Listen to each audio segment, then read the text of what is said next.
В ногу.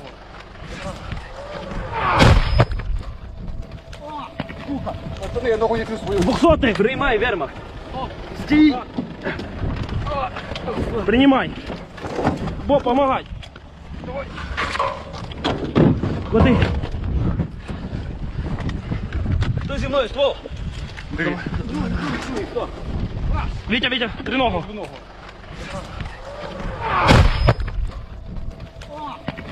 Пацаны, я ногу не чувствую. 200-й! 300-й, 300-й! Погнали! Поехали, прыгай! Я ногу не чувствую. Прыгай, бо! 300-й! Боєкомплекту їбав! Йобуй! Кидай автомат! Давай! Давай! Поїхав! 300-й! Street fights. The fight for Bakhmut, led by soldiers from the Wagner gathering, emerged after Russian troops pulled out of the city of Kherson last month. Capturing the region would provide resolute relief to the Russian armed forces after a series of military defeats elsewhere in Ukraine. The city of Bakhmut itself doesn't have many key values, but the area does. Taking Bakhmut will allow Russian President Vladimir Putin's army to deliver cannon strikes on key places, such as the urban communities of Kramatorsk and Sloviansk in the Donetsk district. ISW said in its daily evaluation of the conflict in Ukraine on Monday that the Russian army purportedly lost positions south of Bakhmut on Sunday and continued with ground attacks near it on Sunday and Monday. A Russian military journalist who purportedly belongs to a unit fighting south of Bakhmut admitted on December 18th that Ukrainian forces had found a way to dislodge Russian troops from the obscure positions they had been fighting all winter, ISW said. Meanwhile, the Ukrainian Joint Forces team revealed that the Ukrainian army was repelling 5 to 7 damaged Russian troops and scouts near the town consistently. Ukrainian President Volodymyr Zelensky in his evening speech on Monday described Bakhmut as the hottest place on the entire front, and said Russia was crushing him to a scorched earth. Since May, intruders have been trying to eliminate our Bakhmut, but time passed and Bakhmut annihilated the Russian armed forces, but also the Russian mercenaries who came to replace the wasted pioneering armed forces. American troops in the 101st Airborne Division positioned near Ukraine are prepared to respond if the war with Russia reaches Allied territory, U.S. Army Colonel Matt Hedges recently said. The troops are positioned in a way that allows their artillery to be within easy range of Ukraine. The proximity also allows members of the division to gather intelligence and monitor fighters around the Black Sea.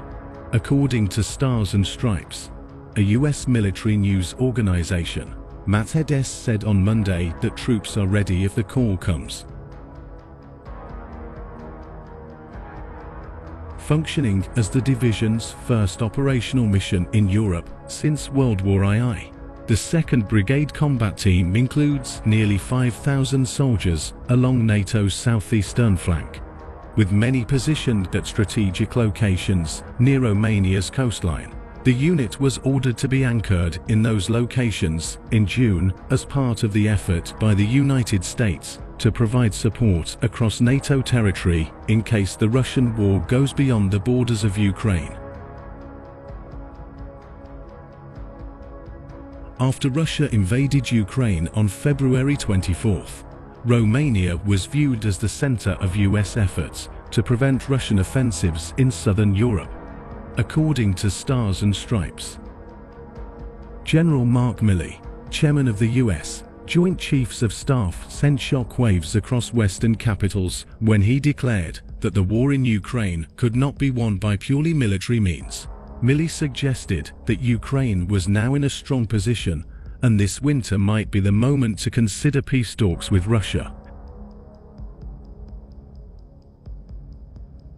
His remarks not only challenge Kyiv's position, but also that of his many Western backers, including Poland, the Baltic, North American, and British, who have supported Ukraine's pursuit of an all-out military victory. As Estonian Prime Minister Kaja Kallas argues in Foreign Affairs, the only path to peace is to push Russia out of Ukraine. But the war of attrition has been devastating for Ukraine and the West, as well as for Russia. More than 6 million Ukrainians have been forced to flee. Ukraine's economy is in freefall, and the widespread destruction of the country's energy infrastructure threatens a humanitarian catastrophe this winter. Even now, Kyiv is supporting life financially, maintaining its operations only through billions of dollars in aid from the United States and Europe. Energy costs in Europe have increased dramatically due to disruptions to the regular flow of oil and gas. Meanwhile, despite significant setbacks, the Russian troops regrouped and did not collapse. The best plausible outcome for Ukraine is a retreat of Russian troops to the line of control that existed before the February 2022 invasion.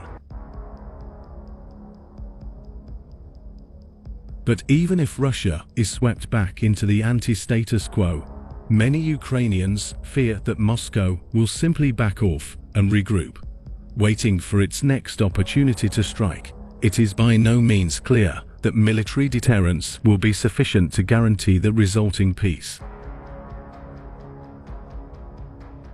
What is missing, then, is a coherent political plan to end the suffering, and to reassure Ukraine that Russia will not start a new war at the earliest opportunity.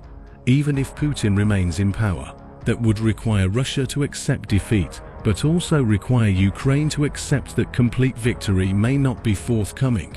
If the United States and its partners fail to devise such a plan, the opportunities for melee scenarios will grow. Wars of attrition, dangers of escalation and catastrophe, and post-war troubles